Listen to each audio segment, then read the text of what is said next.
Good morning students. तो हम English grammar का chapter 12 negative and interrogative sentences सीख रहे थे। तो कल आपको पता है मैंने आपको क्या सिखाया था? आपको मैंने अफर्मेटिव से नेगेटिव सेंटेंसेस बनाना सिखाया था। तो मैंने आपको क्या बताया था? जब हम किसी भी अफर्मेटिव सेंटेंस में को नेगेटिव सेंटेंसेस में चेंज करते हैं, जब हम किसी भी अफर्मेटिव सेंटेंस को नेगेटिव सेंटेंस में चेंज करते हैं तो कैसे करते हैं? उसमें हेल्पिंग वर्ब के बाद नो, नॉट या फिर नेवर लगाते हैं और वो किसमें चेंज हो जाता है बच्चों? बताइए मुझे जल्दी से, किसमें चेंज हो जाता है? नेगेटिव में चेंज हो जाता है। तो ऐसे ही हमारी एक एक्सरसाइज दी हुई है, हम उसे करके अफर्मेटिव को नेगेटिव में चेंज करना सीखते हैं। चलिए, तो पहले हमारी जो एक्सरसाइज है हम उसको फिल करेंगे, उसके बाद हम अफर्मेटिव से इंटेरोगेटिव सेंटेंसेस को बनाना सीखेंगे। ओके, चलिए, तो हमारी एक्सरसाइज क्या है? Change the following affirmative sentences into negative. एक बार फिर से बोलिए, change the following affirmative sentences into negative. मतलब change the following affirmative sentences मतलब क्या हुआ? अफर्मेटिव सेंटेंसेस को बदलो, किसमें? इनटू नेगेटिव, नेगेटिव में। तो क्या हुआ? जो आपको अफर्मेटिव सेंटेंसेस दिए हैं आपको उनको नेगेटिव सेंटेंसेस में बदलना है। ठीक है, चलिए स्टार्ट करते हैं। तो हमारा जो फर्स्ट सेंटेंस है वो क्या है बच्चों? A seller was selling the fruit. A seller was selling the fruit मतलब जो सेलर है वो क्या कर रहा है? वो फ्रूट्स बेच रहा है, बेच रहा था, क्योंकि वॉज लगा हुआ है। तो क्या हुआ? A seller was selling the fruit. अब हम इसका नेगेटिव बनाएंगे तो कैसे बनेगा बच्चों? आ सेलर वॉज, अब वॉज के बाद हमें क्या लगाना होता है? हेल्पिंग वर्ब के बाद हमको क्या लगाना होता है? या तो नो या फिर नॉट या फिर नेवर। तो was not selling the fruit. तो क्या बन गया बच्चों? A seller was not selling the fruit मतलब जो सेलर है वो फल नहीं बेच रहा था। सेलर है वो क्या नहीं कर रहा था? वो फ्रूट्स नहीं बेच रहा था। तो क्या बन गया? A seller was not selling the fruit. समझ आया आपको? चलिए अगला सेंटेंस देखिए। तो हमारा फर्स्ट सेंटेंस की हिंदी क्या हुई बच्चों? A seller was selling the fruit मतलब जो विक्रेता है वो फल बेच रहा था। विक्रेता फल बेच रहा था मतलब एक बेचने वाला फल बेच रहा था। अब उसका जब हमने नेगेटिव बनाया तो उसकी हिंदी क्या बन गई? विक्रेता फल नहीं बेच रहा था। विक्रेता क्या नहीं बेच रहा था बच्चों? फल नहीं बेच रहा था। ठीक है, चलिए अगला सेंटेंस देखिए। तो there was some wheat in the sack. Sack का मतलब होता है थैला। क्या होता है? थैला। तो देयर वॉज सम व्हीट मतलब कुछ गेहूं हैं। कहाँ पर? थैले में। तो क्या हो गया? थैले में कुछ गेहूं हैं। तो बच्चों जब हम सेकंड सेंटेंस का नेगेटिव बनाएंगे तो कैसे बनेगा बताइए मुझे? देयर वॉज नो, इसमें बेटा सम हट जाएगा क्योंकि अब कुछ तो तब होगा जब बिल्कुल होगा। अब उसमें बिल्कुल भी व्हीट नहीं है तो सम तो हट जाएगा ना। There was no wheat in the sack मतलब थैले में बिल्कुल भी गेहूं नहीं थे। थैले में बिल्कुल भी गेहूं नहीं थे। There was no wheat in the sack. ठीक है, चलिए अब हम अपना अगला सेंटेंस देखते हैं। तो अगला सेंटेंस क्या है बच्चों? बताइए मुझे। तो थर्ड नंबर का जो सेंटेंस है वो क्या है बच्चों? You were writing a letter. You were writing a letter मतलब तुम एक पत्र लिख रहे हो। अब बच्चों जब हम इसका नेगेटिव बनाएंगे तो कैसे करेंगे? You were not writing a letter. क्या हो गया बच्चों? You were not writing a letter मतलब तुम एक पत्र नहीं लिख रहे थे। You were writing a letter तुम एक पत्र लिख रहे थे।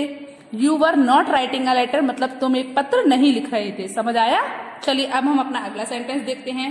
तो 4th नंबर का सेंटेंस क्या है हमारा बच्चों, देखिए 4th नंबर का जो सेंटेंस है हमारा वो क्या है, we should go at 5 o'clock। We should go at 5 o'clock मतलब तुम्हें 5 बजे जाना चाहिए। यू शुड गो, ठीक है, तुम्हें जाना चाहिए एट 5 o'clock 5 बजे, तो तुम्हें 5 बजे जाना चाहिए। अब बच्चों देखिए इसमें हेल्पिंग वर्ब क्या है हमारी, शुड। तो हमारा जो नेगेटिव सेंटेंस बनाएंगे हम, तो जो हमारा नॉट लगेगा वो कहाँ लगेगा, शुड के बाद लगेगा, शुड नॉट। तो चलिए बनाते हैं, वी शुड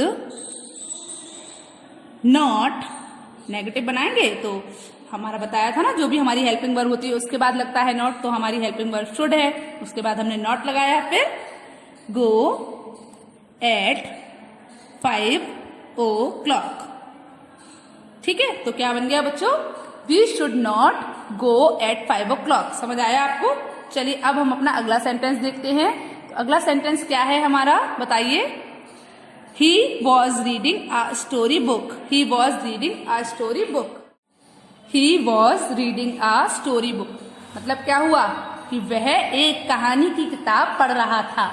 वह एक कहानी की किताब पढ़ रहा था। तो अब हम इसका नेगेटिव बनाएंगे, तो कैसे बनाएंगे, He was not reading। He was not reading मतलब वह नहीं पढ़ रहा था। क्या नहीं पढ़ रहा था, a story book। A story book, okay, मतलब कहानी की किताब। तो क्या हो गई जब हमने इसका नेगेटिव बनाया, तो he was not reading a story book मतलब वह कहानी की किताब नहीं पढ़ रहा था। समझ आया। चलिए अब हम अपना अगला सेंटेंस देखते हैं। तो वो क्या है, I am going to school मतलब क्या हुआ, मैं स्कूल जा रहा हूँ या फिर मैं स्कूल जा रही हूँ। अगर लड़का है तो रहा हूँ, लड़की है तो रही हूँ, तो मैं स्कूल जा रही हूँ, ठीक है। अब हम इसका नेगेटिव बनाएंगे, तो I am not going to school। क्या हो गया बच्चों, I am not going to school मतलब मैं स्कूल नहीं जा रहा हूँ, मैं स्कूल नहीं जा रहा हूँ। तो इसमें हमने क्या किया, हेल्पिंग वर्ब के बाद नॉट लगाया। चलिए अब हम अपना अगला सेंटेंस देखते हैं। तो अगला सेंटेंस क्या है हमारा, 7th नंबर का जो सेंटेंस है हमारा वो क्या है, You will lend him your book। You will lend him your book मतलब you will lend him तुम उसे उधार दोगे। क्या दोगे, अपनी किताब। तो तुम उसे अपनी किताब उधार दोगे।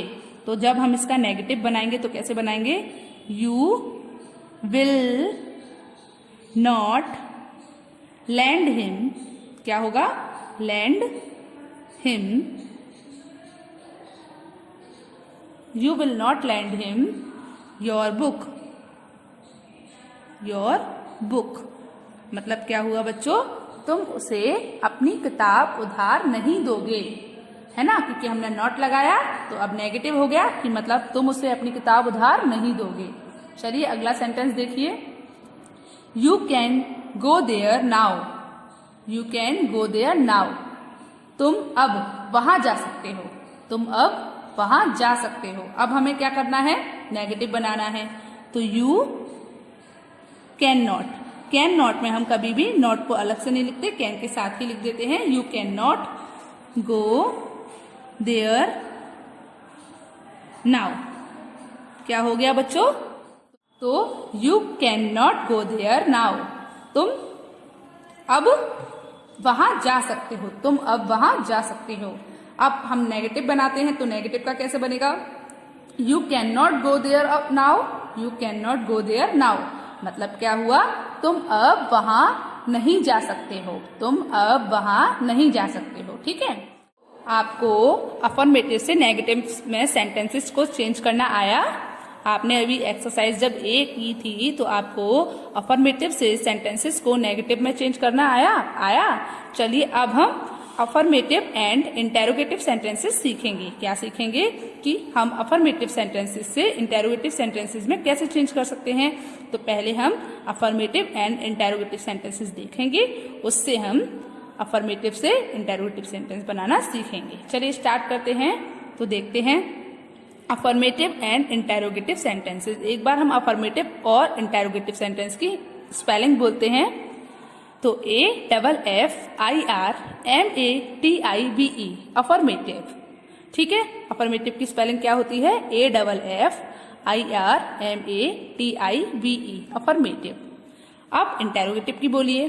INTERROGATIVE interrogative. ठीक है, तो अफर्मेटिव एंड इंटेरोगेटिव सेंटेंसेस। चलिए देखते हैं। Interrogative sentences are questions.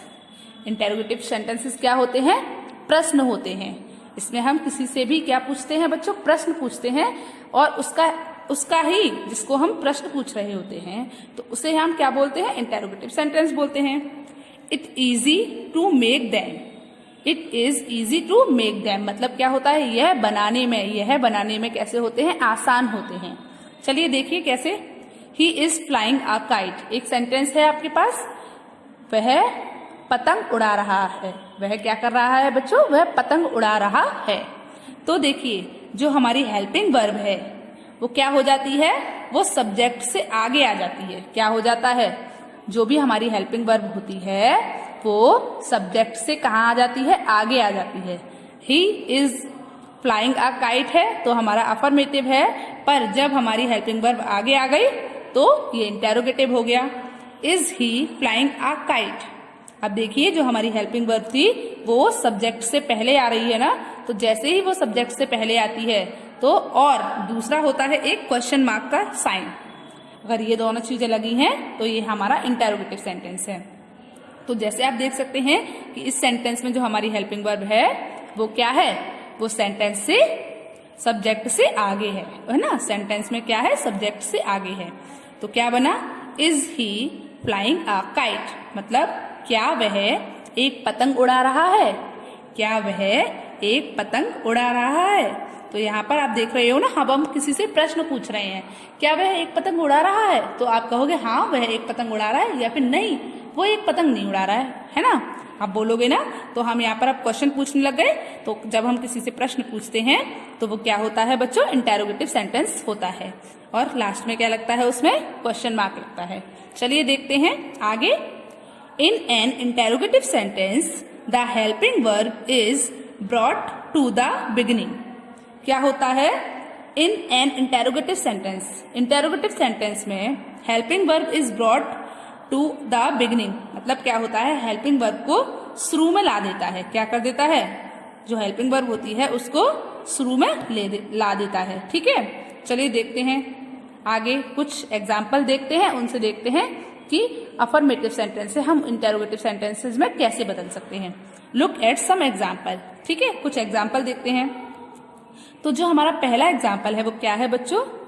She is a good girl. She is a good girl. तो क्या? She is a good girl मतलब क्या है? वह एक अच्छी लड़की है। तो बच्चों देख सकते हैं आप, इसमें हिज जो है वो आपकी हेल्पिंग वर्ब है। तो जब हम इंटेरोगेटिव सेंटेंस बनाएंगे तो इज हमारा कहाँ आएगा? आगे आएगा। Is she a good girl. क्या हो गया? Is she a good girl क्या वह एक अच्छी लड़की है? तो ये हमारा कैसा सेंटेंस बन गया? इंटेरोगेटिव सेंटेंस बन गया। चलिए सेकंड देखते हैं। They have some bars of chocolate. क्या हुआ? वे उनके पास कुछ चॉकलेट के बार हैं। उनके पास क्या है? चॉकलेट के कुछ बार हैं। तो अब जब हमने इसमें हेल्पिंग वर्ब क्या है? हैव है हमारी। तो जब हम इसका इंटेरोगेटिव बनाएंगे तो हैव जो है वो हमारे आगे आ जाएगा, बिगनिंग में आ जाएगा, स्टार्टिंग में आ जाएगा। तो जैसे मैंने ले लिया, हैव आगे आया, उसके बाद दे सब्जेक्ट आया, फिर एनी बार ऑफ चॉकलेट। तो क्या होगा? सब्जेक्ट से पहले हमारी जो भी हेल्पिंग वर्ब होगी वो अगर लगा देंगे हम तो वो इंटेरोगेटिव में चेंज हो जाएगा। तो सेंटेंस क्या बन गया बच्चों? Have they any bar of chocolates मतलब क्या उनके पास कुछ चॉकलेट के बार हैं। ठीक है, चलिए आगे देखते हैं। He is listening some old songs. He is listening वह सुन रहा है कुछ पुराने गाने। कैसे गाने? कुछ पुराने गाने। तो he is listening some old songs मतलब वह कुछ पुराने गाने सुन रहा है। जब हमने इसका इंटेरोगेटिव बनाया तो हमारी जो हेल्पिंग वर्ब है इज वो आगे आ गई है ना। तो क्या हो गया? Is he listening some old songs question mark. इसमें क्वेश्चन मार्क नहीं लगा, वो हमने लगा दिया। क्या हो गया बच्चों? Is he listening some old song मतलब क्या वह कुछ पुराने गाने सुन रहा है। ठीक है, चलिए अब हम अपना अगला सेंटेंस देखते हैं। तो अगला सेंटेंस क्या है बच्चों?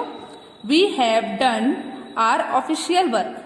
We have done our official work. तो आप इसमें देख सकते हैं जो हमारी हेल्पिंग वर्ब है वो क्या है? हैव। और हमने यहाँ पर जब हैव को हमने आगे लगा दिया सब्जेक्ट से तो हमारा इंटेरोगेटिव बन गया। कैसे बना देखिए, have we done our official work. Have we done our official work. Okay, have we done our official work. चलिए अगला सेंटेंस देखते हैं। You will go with us. तुम हमारे साथ जाओगे। You will go with us, तुम हमारे साथ जाओगे। और जब हमने इसका इंटेरोगेटिव बनाया तो जो हमारी हेल्पिंग वर्ब है विल, वो सब्जेक्ट से पहले आ गई। देखिए आप, सब्जेक्ट से पहले आ गई है ना, तो अब क्या हो गया? विल यू गो विथ अस, मतलब क्या तुम हमारे साथ जाओगे? विल यू गो विथ अस। ठीक है, उसके बाद लास्ट में एक क्वेश्चन मार्क। ठीक है, चलिए तो बच्चों आपको अफर्मेटिव से इंटेरोगेटिव सेंटेंसेस बनाना आया अभी? तो बच्चों आपको अफर्मेटिव से इंटेरोगेटिव सेंटेंसेस बनाना आया। तो आज का आपका होमवर्क क्या है, एक बार वो भी सुन लीजिए। तो आज का आपका होमवर्क है, आपको एक्सरसाइज नंबर ए अपनी हिंदी इंग्लिश ग्रामर की पेयर नोटबुक में करनी है। क्या करना है आपको? Exercise number A affirmative sentence को नेगेटिव सेंटेंस में चेंज करने वाली, उसको हमें क्या करना है? इंग्लिश ग्रामर की नोटबुक पे करनी है। समझ आया आपको? और अब हम कल आगे का चैप्टर रीड करेंगे और समझेंगे। ओके, चलिए गुड बाय।